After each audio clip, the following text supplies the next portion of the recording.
இன்றைய தினம் election commission of இந்தியாவிலிருந்து எனக்கு வரப்பெற்ற அழைப்பை ஏற்று, அதாவது அனைத்து இந்திய அண்ணா திராவிட முன்னேற்ற கழகத்தில் சூரியமூர்த்தி அவர்கள் அளித்த அந்த மனுவின் சார்பாக விசாரிப்பதற்காக என்னையும் ஒரு பார்ட்டியாக சேர்த்திருந்தார்கள். ஏனென்று சொன்னால், நான் இதற்கு முன்பு அனைத்து இந்திய அண்ணா திராவிட முன்னேற்ற கழகத்தில் டிஸ்பியூட்ஸ் இருக்கின்றது என்று பல்வேறு தடவையில் எலெக்ஷன் கமிஷனுக்கு நான் மெயில் பண்ணியிருக்கேன்.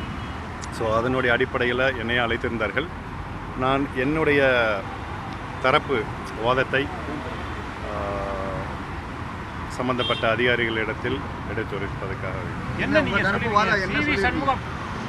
முன்னாள் அமைச்சர் சி.வி. சண்முகம் என்ன சொல்றாருன்னா, ஓபிஎஸ் சார், நீங்க இந்த மனு கொடுத்துருக்க எல்லாரும், புகார் கொடுத்துருக்க எல்லாருமே அதிமுகவில் நீக்கப்பட்டவர்கள், அடிப்படை உறுப்பினர்கள் அவங்க இல்லை, அவங்களுக்கு பெட்டிஷன் கொடுக்கறதுக்கு அதிகாரம் இல்லை, அவங்க கொடுத்துருக்க பெட்டிஷனை விசாரிக்கிறதுக்கு தேர்தல் ஆணையத்திற்கு அதிகாரம் இல்லை அப்படின்னு சொல்லிக்கிறோம். அதிகாரம் என்பது நாங்கள் வைக்கக்கூடிய வாதமே அதுதான். அந்த அதிகாரத்தை செயல்படுத்துவதற்கு இபிஎஸ்க்கே அதிகாரம் இல்லை. அதான், ஏன்னா பொதுக்குழு மூலமாக அவர்கள் சில கட்சி விதிகளுக்கு மாறாக சில செயல்பாடுகளை எடுத்திருக்கின்றார்கள். இதை தான் நீதிமன்றத்தின் வழக்கில் சிவில் சூட்டில் பெண்டிங்காகவும் இருக்கின்றது.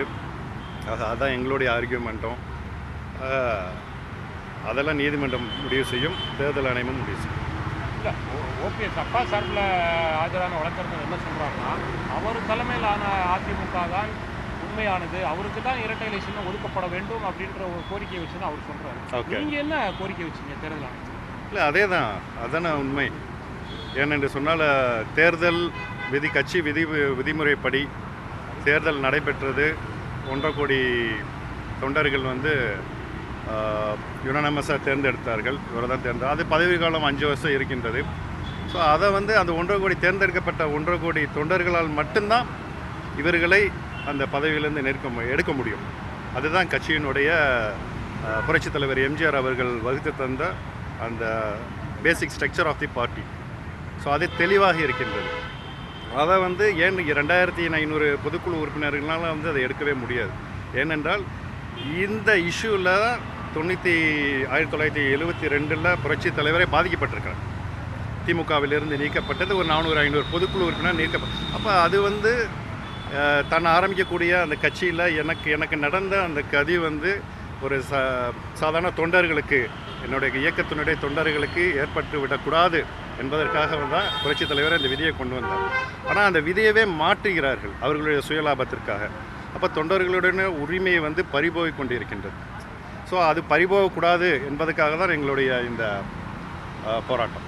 இல்லை, மொத்தம் 2 இஷ்யூ இருக்கு. ஒன்று எடப்பாடி பழனிசாமி பொதுச் செயலாளராக ஏற்றுக்கக்கூடாது, கரெக்டாக. தேர்தல் ஆணையம் இரட்டை எலெக்ஷனத்தை அவருக்கு ஒதுக்குது.